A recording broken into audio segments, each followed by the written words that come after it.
All right, so we are in this lesson going to work through exercise 5b, which is about substituting and evaluating.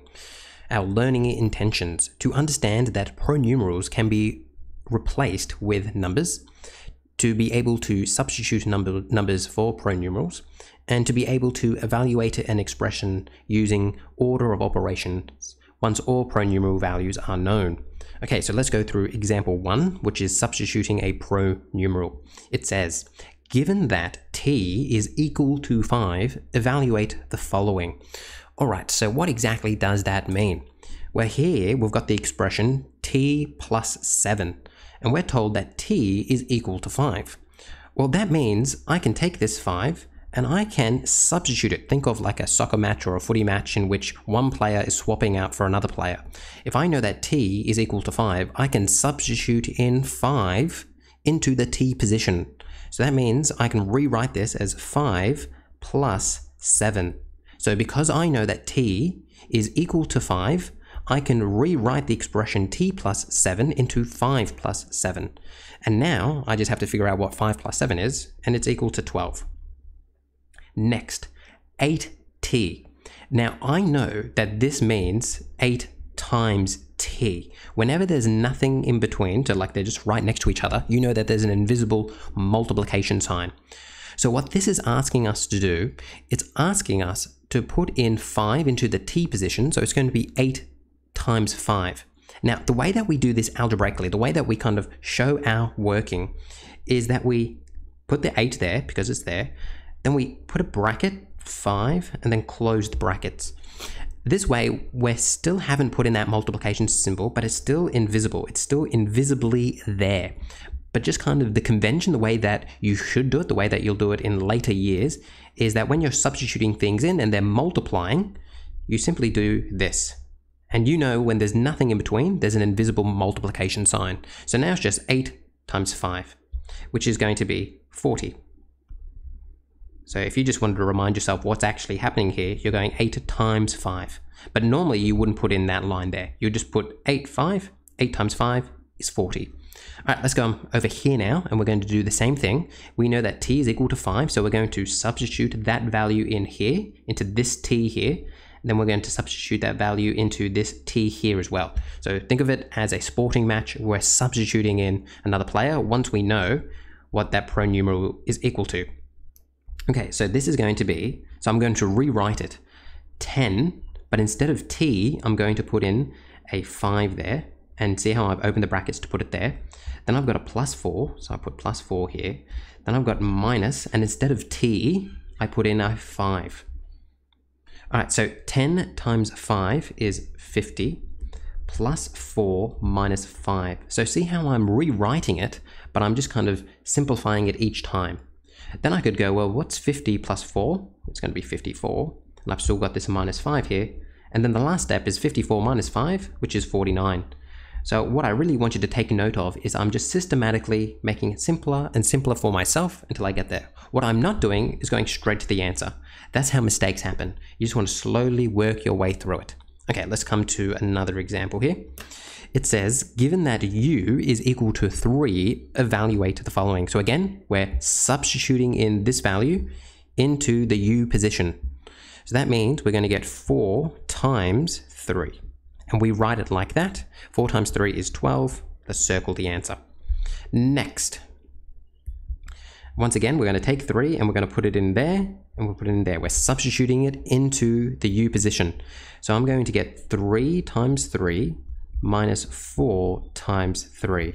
3 times 3 is 9, minus 4 times 3 is 12. 9 minus 12 is minus 3, or negative 3 to say it better. And that's my answer. Next, here we have one that looks a bit funny, but again, what we're doing, we know that u is equal to 3, so we're going to take 3 and we're going to substitute it everywhere where we see a u. Let me try that again. So we're going to put 1 here. We're going to put 1 here as well. So I'm going to rewrite it. It's going to be 2 times 3 plus 12 over 3, because there's a u there, minus 3. And normally in tests and things, you get 1 mark just for substituting it in, and then another mark for the answer. So the first line of just substituting in the values is really important.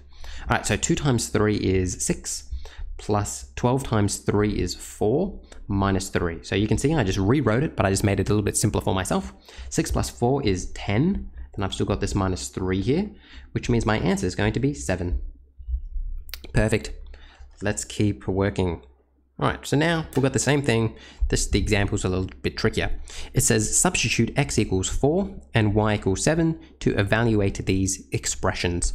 So that means every time I see an x, I'm going to put a 4 in it. And every time I see a y, I'm going to put a 7 in it. So the 2 7s. So that's kind of ugly, but that's what I'm doing. I'm just substituting them in. So I'm going to rewrite it.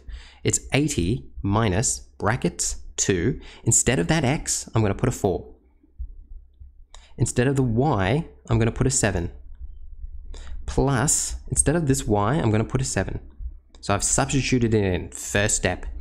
Next, I'm going to rewrite it and just simplify it a bit. So it's 80 minus, all right, 2 times 4. 2 times 4 is 8. So this is 8 times 7. So all these here, even though we haven't drawn them in, I just really want to reiterate this point. I've probably said it too many times now. There are invisible multiplication symbols there. You can't see them, but this is really saying 2 times 4 times 7. So what I've just done is done 2 times 4, which is 8, and in the next line, I'll do 8 times 7. But I'm just doing it slowly.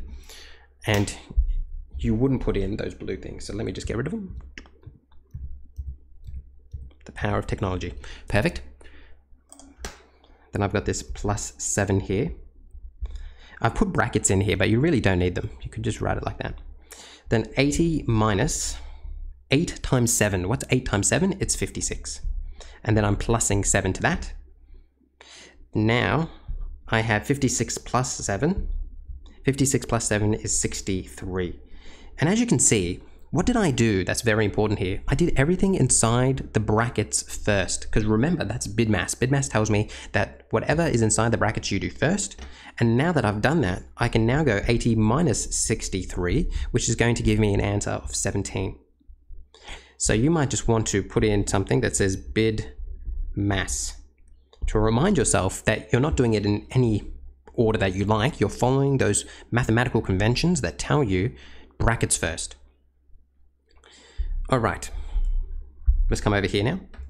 We're going to do the same thing. Every time I see an x, I'm going to put in 4. Every time I see a y, I'm going to put in 7. So this first thing right here, this is x times y. So that's 4 times 7. And I'm writing it like that. I don't put in the multiplication symbol. Plus 2. In the x position, I put a 4 plus 2. 4 times 7 is 28. Remember, BIDMAS, I'm going to do what's inside the brackets first. 4 plus 2 is 6. 28 plus 2 times 6 is 12. 28 plus 12 is 40. So I'm just slowly working my way down the page, going simpler and simpler every time, and making sure I'm following BIDMAS as I do it.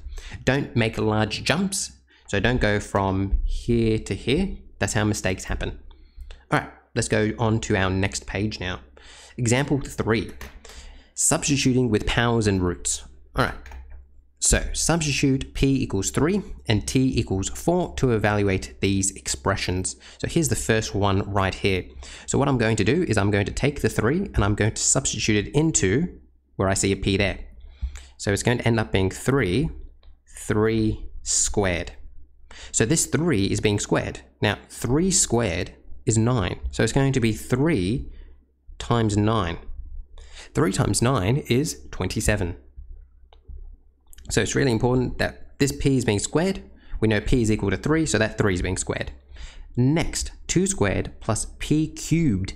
All right, so in the t position, we're going to put 4. So it's going to be 4 squared.